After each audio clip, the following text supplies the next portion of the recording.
এটি হলো পৃথিবীর সবচেয়ে প্রাচীন এবং রহস্যময় পাণ্ডুলিপি। কার্বন ডেট অনুযায়ী 1404 থেকে 1438 বা 15 শতকের প্রথম দিকে কোনো কোড ল্যাঙ্গুয়েজ অথবা প্রাকৃতিক বা নির্মিত ভাষায় লেখা হয়েছিল এটি, যেটি পাঠোদ্ধার করা আজ পর্যন্ত সম্ভব হয়নি।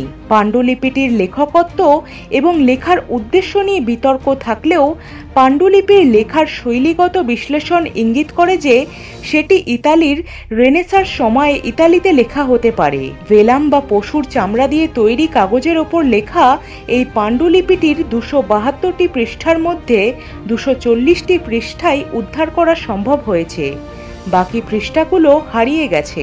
গবেষণায় দেখা গেছে যে প্রায় 14 থেকে 15টি বাছুরের চামড়া ব্যবহৃত হয়েছিল সম্পূর্ণ পাণ্ডুলিপিটি লিখতে। পাণ্ডুলিপিটি বাম থেকে ডান দিকে লেখা হয়েছিল। পাণ্ডুলিপিটিতে ভেষজ, জ্যোতির্বিদ্যা, বায়োলজি, কসমোলজি, ফার্মাসিউটিক্যাল বিষয় সহ কিছু রেসিপিও লেখা আছে। এছাড়াও পাণ্ডুলিপিটিতে মানুষ, নগ্ন নারী, গাছপালা, জ্যোতিষী প্রতীকের ছবিও আঁকা আছে।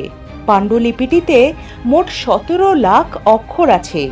এছাড়াও স্পেস দিয়ে পাঠ্যটিকে বিভিন্ন দৈর্ঘ্যের 35,000 গোষ্ঠীতে বিভক্ত করা হয়।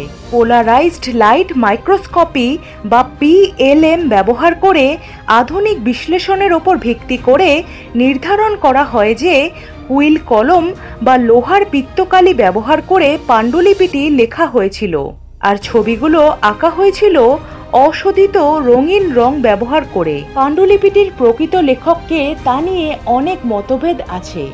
গবেষকদের মতে রজার বেকন বা উইলফ্রেড ভয়েনিচ বা টেপনেকের জ্যাকব বা অ্যাথোনিয়াসিস কিরচার বা রাফায়েল মনিসভস্কি বা আন্তেনিও আভারলিনো ফিলারেতে বা কর্নেলিস ডেব্রেল অথবা অ্যান্টনি আসাম, এদের মধ্যেই কেউ একজন পাণ্ডুলিপিটির লেখক হতে পারেন।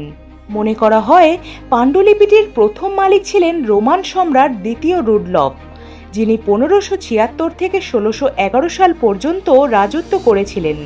তার সভাসদে আসা গণিতবিদ এবং জাদুবিদ জন ডিয়ের থেকে 600 ডুকাট দিয়ে তিনি পাণ্ডুলিপিটি কিনেছিলেন।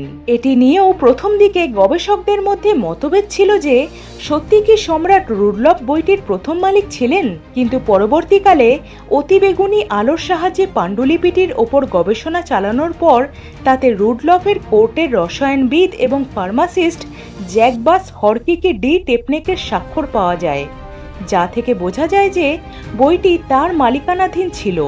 হয়তো সম্রাট নিজেই টেপনেককে বইটি দিয়েছিলেন। এরপর 17 শতকের প্রাগের অ্যালকেমিস্ট জর্জ বারেসের মালিকানাধীনে আসে বইটি। তিনি 1639 সালে চিঠি লিখে দুবার পাণ্ডুলিপিটির স্ক্রিপ্টের নমুনা রোমানের জেসুইট পণ্ডিত অ্যাথানেসিয়াস কিরচারের কাছে পাঠান সেটি পাঠ্যোদ্ধার করার জন্য, কিন্তু কিরচার পাঠ্যোদ্ধার করতে পেরেছিলেন কিনা তা জানা যায়নি। বারেসের মৃত্যুর পর তার বন্ধু প্রাগের চার্লস বিশ্ববিদ্যালয়ের তৎকালীন রেক্টর জ্যান মারেক মার্সির কাছে পাণ্ডুলিপিটি চলে যায়। এরপর মার্সি তার দীর্ঘদিনের বন্ধু সংবাদদাতা কিরচারের কাছে বইটি পাঠান পাঠ্যোদ্ধার করার জন্য। বইটির সাথে 1666 সালের 19 আগস্টে তিনি একটি চিঠিও লেখেন কিরচারকে। কিরচার খামে ভরা চিঠিটি পাণ্ডুলিপিটির মধ্যেই রেখে দিয়েছিলেন। এরপর 200 বছর পাণ্ডুলিপিটি কোথায় ছিল তার কোনো রেকর্ড নেই। 1870 সালে ইতালির ভিক্টর ইমানুয়েল টুয়ের সৈন্যরা শহরটি দখল করে পাপাল রাজ্যের সাথে যুক্ত না হওয়া পর্যন্ত সম্ভবত সেখানেই ছিল।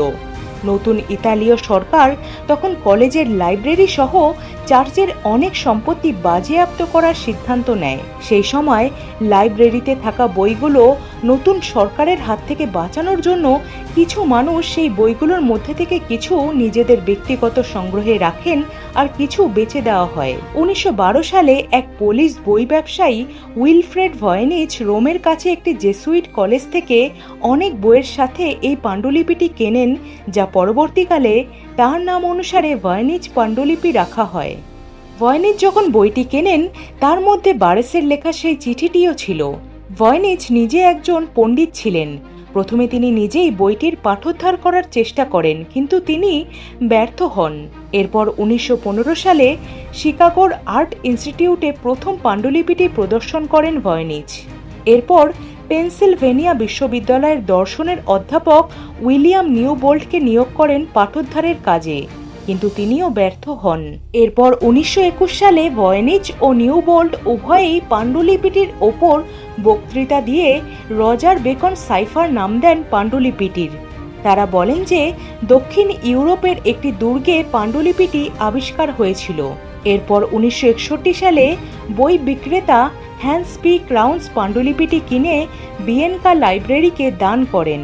এরপর বহু পণ্ডিত এবং ক্রিপ্টোগ্রাফাররা সহ প্রথম ও দ্বিতীয় বিশ্বযুদ্ধের আমেরিকান এবং British code breaker William Friedman, Prescott Currier, Elizabeth ফ্রিডম্যানরা অনেক চেষ্টা করেও পাণ্ডুলিপিটি পাঠোদ্ধার করতে পারেননি। 1969 সাল থেকে আজ অবধি পাণ্ডুলিপিটি ইয়েল বিশ্ববিদ্যালয়ের বেইনেকের বিরল বই এবং পাণ্ডুলিপি গ্রন্থাগারে আছে।